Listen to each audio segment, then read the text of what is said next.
తిరుపతిలో AP CM Chandrababu Naidu మాట్లాడుతున్నారు. Live లో చూద్దాం. ఇంకో పక్క త్రిపుర నుంచి ఆల్ ది వే ఇక్కడికి వచ్చిన ఇంద్రసేనారెడ్డి గారిని మీ అందరి తరపున అభినందిస్తూ ధన్యవాదాలు తెలియజేసుకుంటూ సెలవు తీసుకుంటున్నా. జై హింద్.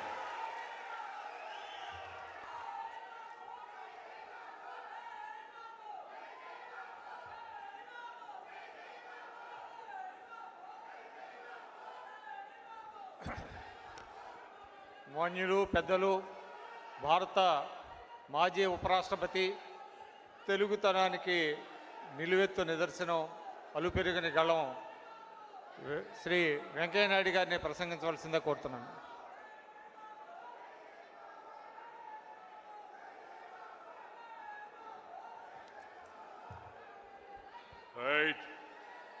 కూర్చోబోయా రే బాబు, కూర్చో కూర్చో. సభలో ఎవరు క్రమశిక్షణ లేకుండా వ్యవహరించకూడదు. తమ్ముళ్ళు కూర్చోవాలి, అందరూ 2 నిమిషాలు కూర్చోవాలి. చూపించేదానికి కూడా పద్ధతి ఉంది. తప్పు లేదు, చూపించాలి. అభిమానం వ్యక్తపరచడానికే కదా సమావేశాలు. కానీ సమావేశం ఇబ్బంది జరగకుండా చూడాల్సిన కర్తవ్యం కూడా మన అందరిపైన ఉంది. నేను పెద్దగా ప్రసంగించదలుచుకోలేదు, ఎందుకంటే అనేక విషయాలు మన ముందుకు వచ్చాయి. ముఖ్యంగా నేను చెప్పదలుచుకున్న విషయం ఏంటంటే ఈ పుస్తకం రెడ్డి గారు అంత ఉత్సాహంగా ఉన్నారు. ఈ కార్యక్రమానికి వచ్చిన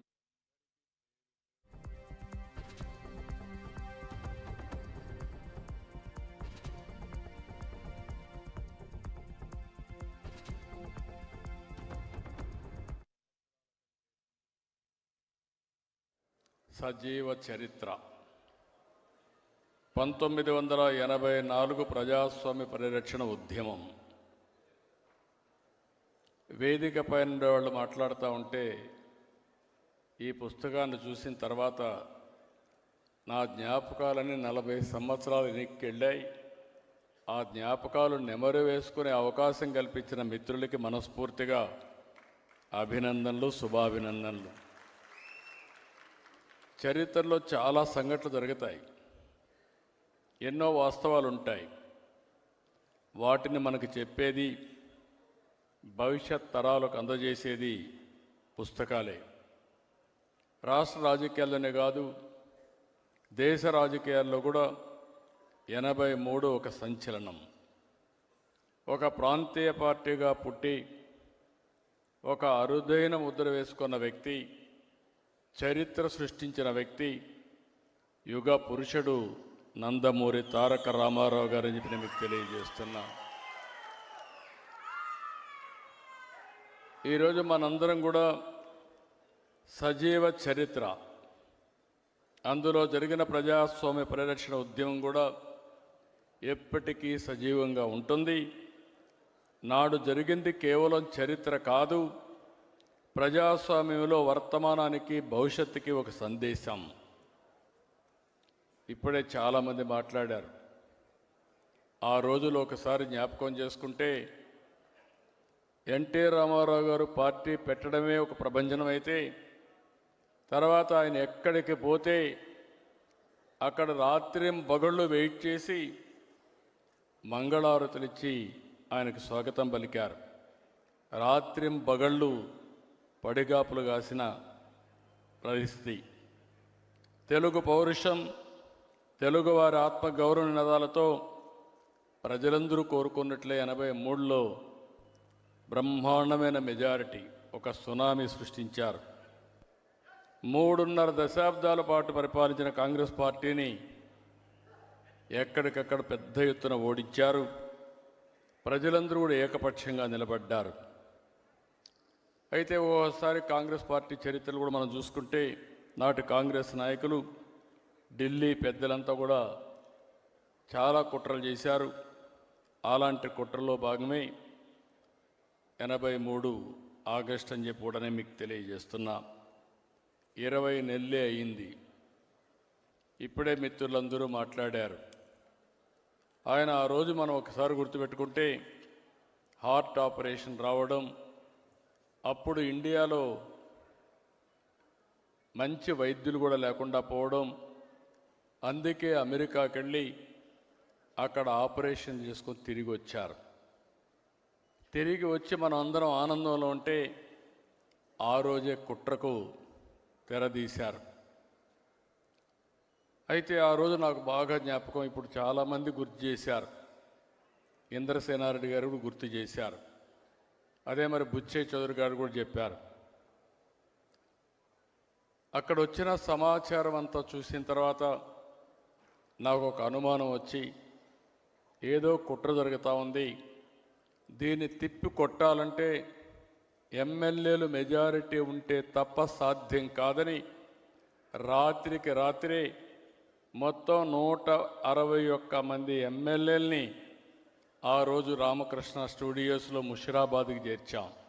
అది గేమ్ చేంజర్గా అయింది. ఆ రోజు కానీ రాకపోయి ఉంటే, ఇంతమంది ఎమ్మెల్యేలు లేకపోయి ఉంటే ఏమాత్రం కూడా భయపడకుండా ముందుకు పోయే పరిస్థితి వచ్చేది. అంత మునుపు కూడా చరిత్ర మీరు ఒకసారి చూస్తే 47 నుంచి 84 దగ్గర 37 సంవత్సరాలు. 37 సంవత్సరాల్లో 26 ప్రభుత్వాల్ని పడగొట్టారు. 18 నెలలకు ఒక్కొక్క ప్రభుత్వం పోయింది. కానీ ఈ మహాపోరాటంలో గెలిచింది ఒకే ఒక వ్యక్తి, అది నందమూరి తారక రామారావు గారు.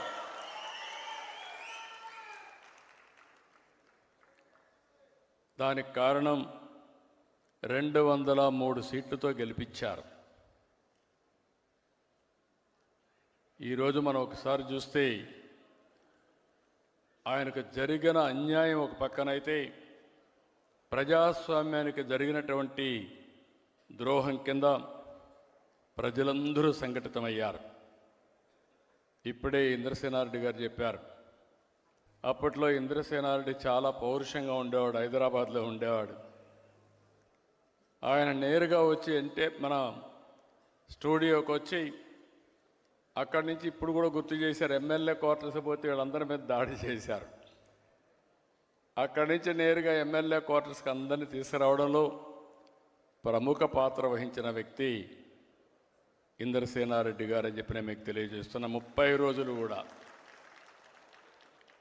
అదే మరిగా వెంకయ్యనాయుడు గారు అయితే మన నాయకుడితో రాష్ట్రమంతా తిరగడం, దేశంలో ఉండే నాయకులందరినీ ఒక త్రాటిపైకి తీసుకురావడం. వెంకయ్యనాయుడు గారు నేను 78లో కూడా చూశాను అసెంబ్లీలో. ఆ రోజు అసెంబ్లీలో ప్రతి ఒక్కరూ భయపడతారంటే ఈయన జైపాల్ రెడ్డి గారు ఉండేవారు. వాళ్ళు అసెంబ్లీని గజగజలాడించిన రోజులు అవన్నీ. అలాంటి వ్యక్తి పూర్తిగా సహకరించి మన నాయకుడు ఎన్టీ రామారావు గారు అంటే చాలా అభిమానంగా వెంకయ్యనాయుడు గారు ఉండేవారు. ఎన్టీ రామారావు గారు కూడా ఆయన అంటే చాలా అభిమానం. ఇవన్నీ మనం ఒకసారి చూస్తే ఆనాటి గవర్నర్ రామ్లాల్ జరిగిన సంఘటన మీరు చూస్తే మెజారిటీ ఉంది. మీరు అసెంబ్లీ సమావేశం చేయండి. లిక్కర్ స్కామ్ కేసును రాజకీయంగా వాడుకుంటున్నారని వైఎస్ఆర్సీపీ సీనియర్ నేత అంబటి రాంబాబు తీవ్ర ఆగ్రహం వ్యక్తం చేశారు. ఇప్పటికే ఈ కేసులో 11 కోట్ల రూపాయలు సీజ్ చేశామని గుర్తు చేస్తూనే ఆధారాలు లేని కథలు అల్లుతూ వైఎస్ఆర్సీపీపై కుట్ర చేస్తున్నారని విమర్శించారు. ప్రభుత్వమే మద్యం విక్రయిస్తుందని, అటువంటి పరిస్థితుల్లో స్కామ్ జరిగే అవకాశం లేదని స్పష్టం చేశారు. అసలు స్కామ్ ఇప్పుడు జరుగుతోందని వ్యాఖ్యానించిన అంబటి ఇది ఓ రాజకీయ కక్ష సాధింపు మాత్రమేనని అభిప్రాయపడ్డారు.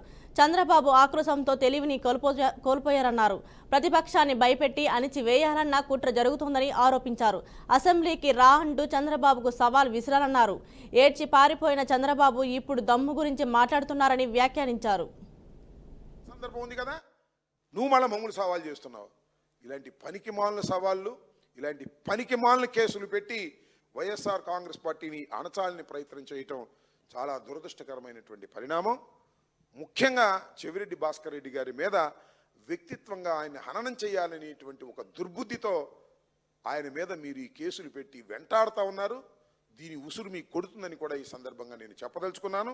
ఇంకా నిజంగా లిక్కర్ అంటే 14-19 కాలంలో జరిగినటువంటి స్కామ్ ఇంత స్కామ్ కాదు. చంద్రబాబు నాయుడు గారి మీద అప్పుడు లిక్కర్ స్కామ్ కేసు కూడా ఉంది. దాని మీద బెయిల్లో ఉన్నాడు చంద్రబాబు నాయుడు గారు. ఇవాళ అంటున్నాడు ఆయన ఎవరో మొన్న ఆయన జగన్మోహన్ రెడ్డి గారు మీరు వెళ్ళండి కోర్టులకి, విచారణ జరిపించండి తొందరగా అని. చంద్రబాబు కూడా చేయొచ్చుగా విచారణ. అన్ని స్టేల మీద బతుకున్నాడు చంద్రబాబు నాయుడు గారు. మా మీద సవాల్ చేయడానికి మాత్రం సిద్ధంగా ఉంటాడు. చంద్రబాబు నాయుడు గారు కూడా అంటున్నాడు రా దమ్ముంటే అసెంబ్లీకి అని. నువ్వేమైపోయావా అసెంబ్లీకి రాకుండా? ఏడ్చి మరీ పారిపోయినటువంటి సందర్భం ఉంది కదా. నువ్వు మళ్ళీ మమ్మల్ని సవాల్ చేస్తున్నావు. ఇలాంటి పనికిమాలిన సవాళ్ళు, ఇలాంటి పనికిమాలిన కేసులు పెట్టి వైఎస్ఆర్ కాంగ్రెస్ పార్టీని అణచాలని ప్రయత్నం చేయటం చాలా దురదృష్టకరమైనటువంటి పరిణామం. ముఖ్యంగా చెవిరెడ్డి భాస్కర్ రెడ్డి గారి మీద వ్యక్తిత్వంగా ఆయన హననం చేయాలనేటువంటి ఒక దుర్బుద్ధితో ఆయన మీద మీరు ఈ కేసులు పెట్టి వెంటాడుతూ ఉన్నారు. దీని ఉసురు మీకు కొడుతుందని కూడా ఈ సందర్భంగా నేను చెప్పదలుచుకున్నాను. ఇంకా నిజంగా లిక్కర్ అంటే 14-19 కాలంలో జరిగినటువంటి స్కామ్ ఇంత అంత స్కామ్ కాదు. చంద్రబాబు నాయుడు గారి మీద అప్పుడు లిక్కర్ స్కామ్ కేసు కూడా ఉంది. దాని మీద బెయిల్లో ఉన్నాడు చంద్రబాబు నాయుడు గారు. ఇవాళ అంటున్నాడు ఆయన ఎవరో మొన్న ఆయన జగన్మోహన్ రెడ్డి గారు మీరు వెళ్ళండి కోర్టులకి, విచారణ జరిపించండి తొందరగా అని. చంద్రబాబు కూడా చేయొచ్చుగా విచారణ. అన్ని స్టేల మీద బతుకున్నాడు చంద్రబాబు నాయుడు గారు. మా మీద సవాల్ చేయడానికి మాత్రం సిద్ధంగా ఉంటాడు. చంద్రబాబు నాయుడు గారు కూడా అంటున్నాడు రా దమ్ముంటే అసెంబ్లీకి అని. నువ్వేమైపోయావా అసెంబ్లీకి రాకుండా? ఏడ్చి మరీ పారిపోయినటువంటి సందర్భం ఉంది కదా. నువ్వు మళ్ళీ మమ్మల్ని సవాల్ చేస్తున్నావు. ఇలాంటి పనికిమాలిన సవాళ్ళు, ఇలాంటి పనికిమాలిన కేసులు పెట్టి వైఎస్ఆర్ కాంగ్రెస్ పార్టీని అణచాలని ప్రయత్నం చేయటం చాలా దురదృష్టకరమైనటువంటి పరిణామం. ముఖ్యంగా చెవిరెడ్డి భాస్కర్ రెడ్డి గారి మీద వ్యక్తిత్వంగా ఆయన హననం చేయాలనేటువంటి ఒక దుర్బుద్ధితో ఆయన మీద మీరు ఈ కేసులు పెట్టి వెంటాడుతూ ఉన్నారు. దీని ఉసురు మీకు కొడుతుందని కూడా ఈ సందర్భంగా నేను చెప్పదలుచుకున్నాను. ఇంకా నిజంగా లిక్కర్ అంటే 14-19 కాలంలో జరిగినటువంటి స్కామ్ ఇంత అంత స్కామ్ కాదు. చంద్రబాబు నాయుడు గారి మీద అప్పుడు లిక్కర్ స్కామ్ కేసు కూడా ఉంది. దాని మీద బెయిల్లో ఉన్నాడు చంద్రబాబు నాయుడు గారు. ఇవాళ అంటున్నాడు ఆయన ఎవరో మొన్న సిపిఐ ఆధ్వర్యంలో కోదాడ పట్టణంలో నిర్వహించిన సురవరం సుధాకర్ రెడ్డి సంతాప సభలో మంత్రి ఉత్తమ్ కుమార్ రెడ్డి పాల్గొన్నారు. సిపిఐ జాతీయ నాయకుడిగా పేరుగాంచిన సురవరం చిత్రపటానికి పూలమాలలు వేసి నివాళులు అర్పించారు. ఈ కార్యక్రమంలో నల్గొండ ఎంపీ కోమిటిరెడ్డి రాఘవీర్ రెడ్డి, ఎమ్మెల్సీ శంకర్ నాయక్, ఎమ్మెల్సీ నెల్లికంఠ సత్యం కూడా పాల్గొన్నారు. సురవరం సుధాకర్ రెడ్డి ఉన్నత విలువలు కలిగిన వ్యక్తి అని మంత్రి ఉత్తమ్ కుమార్ అన్నారు. ఆయన ప్రజా జీవితంలో ఆదర్శ నాయకుడిగా నిలిచారన్నారు. తెలుగు రాష్ట్రాల నుంచి సిపిఐ జాతీయ నాయకుడిగా ఎదిగిన గొప్ప నాయకుడని ప్రశంసించారు. అలాగే డిండి ఎత్తిపోతల పథకాన్ని కాంగ్రెస్ పూర్తి చేస్తుందని మంత్రి తెలిపారు.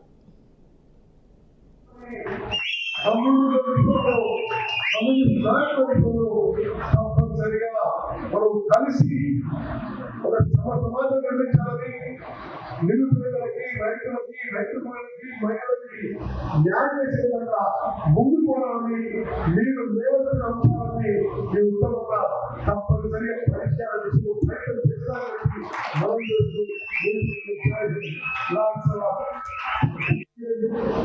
జూనియర్ కాలేజీ కొత్త బిల్డింగ్ ఓపెన్ చేస్తున్నాం. మరి గోదావరికి నిరుపేదలకు ఉపయోగపడే విధంగా 100 పడగల హాస్పిటల్ మంజూరు చేసి నిజమైన విషయం గమనిస్తున్నాం.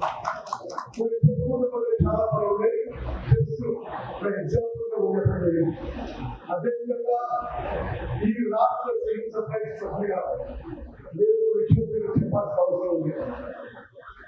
10 ఏళ్ల పాటు మరి ఇది కమ్యూనిస్టులకి చాలా ముఖ్యమైనటువంటి ప్రశ్నలు. గత ప్రభుత్వంలో రేషన్ కార్డు ఇవ్వలేదు, మీరే సాధించడానికి గత 10 ఏళ్లుగా ఈ ప్రాంతంలో ఒకటి కూడా రేషన్ కార్డు ఇవ్వలేదు. ఢిల్లీ పర్యటనలో ఉన్న మంత్రి తుమ్మల నాగేశ్వరరావు ఇవాళ మంత్రులు రామ్మోహన్ నాయుడు, కేంద్ర ఎరువులు రసాయన శాఖ మంత్రి అనుప్రియ పటేల్తో భేటీ అయ్యారు.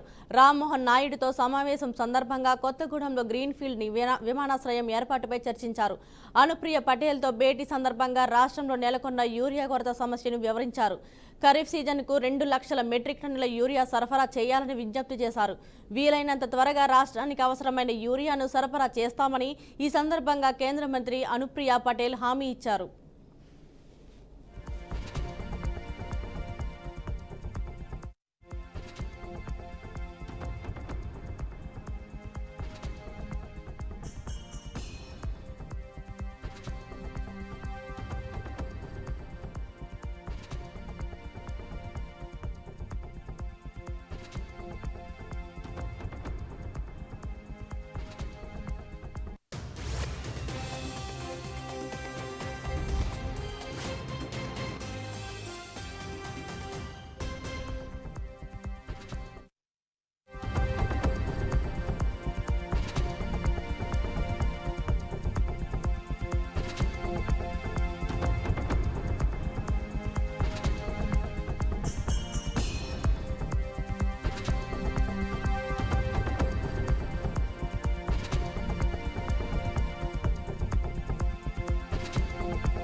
తెలంగాణలో 4 ఐఏఎస్లను ప్రభుత్వం బదిలీ చేసింది. తెలంగాణ ప్రభుత్వ సలహాదారుగా ప్రస్తుతం హైదరాబాద్ మెట్రో రైలు ఎండీగా ఉన్న ఎన్వీఎస్ రెడ్డిని నియమిస్తూ కీలక ఉత్తర్వులు జారీ చేసింది. ఎన్వీఎస్ రెడ్డిని ఆ విధుల నుంచి ప్రభుత్వం రిలీఫ్ చేసింది. ప్రభుత్వ పట్టణ రవాణా సహాయదారుగా ఆయన 2 ఏళ్ల పాటు కొనసాగనున్నారు. ఇక ఆయన స్థానంలో సర్ఫరాజ్ అహ్మద్ను అదనపు బాధ్యతలు అప్పగించింది.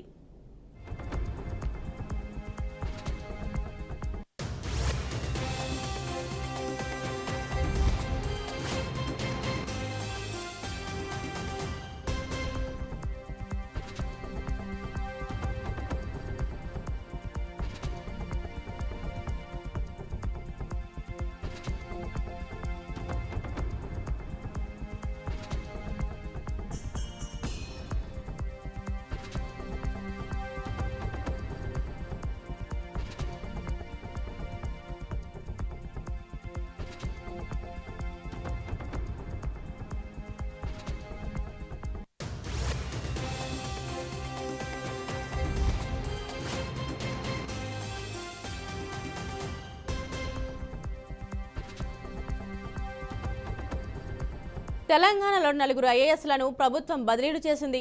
తెలంగాణ ప్రభుత్వ సలహాదారుగా ప్రస్తుతం హైదరాబాద్ మెట్రో రైలు ఎండీగా ఉన్న ఎన్వీఎస్ రెడ్డిని నియమిస్తూ కీలక ఉత్తర్వులు జారీ చేసింది. ఎన్వీఎస్ రెడ్డిని ఆ విధుల నుంచి ప్రభుత్వం రిలీఫ్ చేసింది. ప్రభుత్వ పట్టణ రవాణా సలహాదారుగా ఆయన 2 ఏళ్ల పాటు కొనసాగనున్నారు. ఇక ఆయన స్థానంలో సర్ఫరాజ్ అహ్మద్ను అదనపు బాధ్యతలు అప్పగించింది.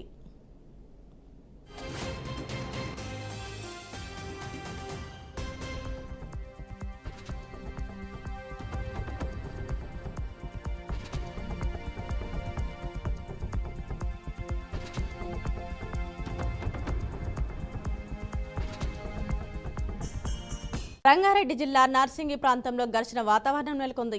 మాజీ municipal vice chairman Venkatesh Yadav తన అనుచరులతో కలిసి 160 గజాల స్థలాన్ని కబ్జా చేసేందుకు ప్రయత్నిస్తున్నట్లు ఫ్లాట్ ఓనర్ లచ్చమ్మ తెలిపింది. అభ్యసకరంగా దూషించినట్లు బాధితురాలు ఆవేదన వ్యక్తం చేసింది. 40 మంది అనుచరులతో దాడికి పాల్పడినట్లు పేర్కొంది. వివాదం కారణంగా పరిస్థితి ఉద్రిక్తంగా మారడంతో పోలీసులు రంగంలోకి దిగారు.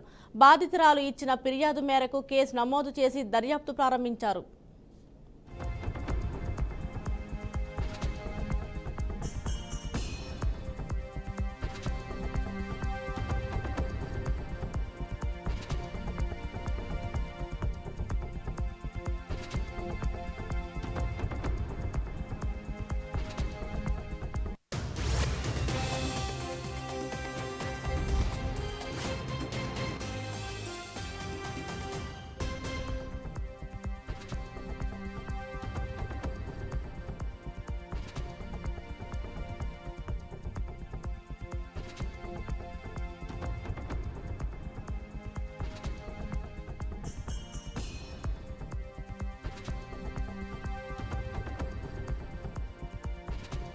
హిమాచల్ ప్రదేశ్, ఉత్తరాఖండ్ రాష్ట్రాలను క్లౌడ్ బరస్ట్ వణికించింది. కుండపోత వర్షాలు, ఆకస్మిక వరదలు ఈ 2 రాష్ట్రాల్లో తీవ్ర విషాదాన్ని మిగిల్చాయి. ఈ ప్రకృతి బీభత్సానికి హిమాచల్ ప్రదేశ్లో 3 మృతి చెందగా 2 రాష్ట్రాల్లోని భారీ ఆస్తి నష్టం సంభవించింది. వరద ప్రవాహానికి 20కి పైగా ప్రభుత్వ బస్సులు, ఇతర వాహనాలు కొట్టుకుపోయాయని, సమీపంలోని వర్క్షాపులు, పంప్ హౌసులు, దుకాణాలు ధ్వంసమయ్యాయి. వంతెనలు, రోడ్లు కొట్టుకుపోవడంతో రవాణా వ్యవస్థ స్తంభించి జనజీవనం పూర్తిగా అస్తవ్యస్తమైంది.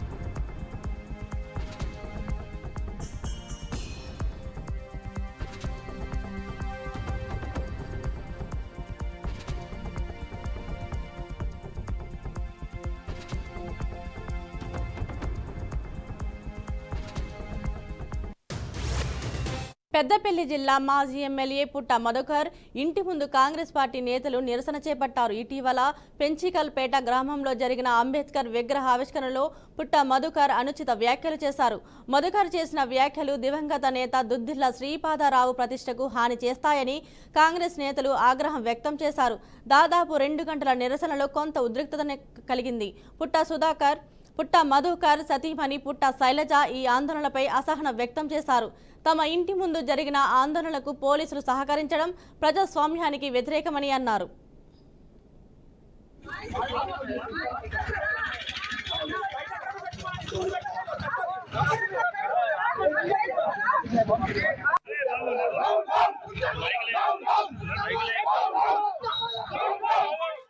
మా ఇంటి ముందు పోలీసు వాళ్ళు దగ్గరుండి నడిపించారు. ఇప్పటిదాకా 2 అవర్స్ నుంచి ప్రెస్ వాళ్ళు మీడియా అందరు చూస్తారు. 2 అవర్స్ నుంచి పోలీసు వాళ్ళు దగ్గరుండి నడిపించారు. ఈ ధర్నా మా ఇంటి ముందు పోలీసు వాళ్ళు దగ్గరుండి నడిపించారు. ఇప్పటిదాకా 2 అవర్స్ నుంచి ప్రెస్ వాళ్ళు మీడియా అందరు చూస్తారు. 2 అవర్స్ నుంచి పోలీసు వాళ్ళు దగ్గరుండి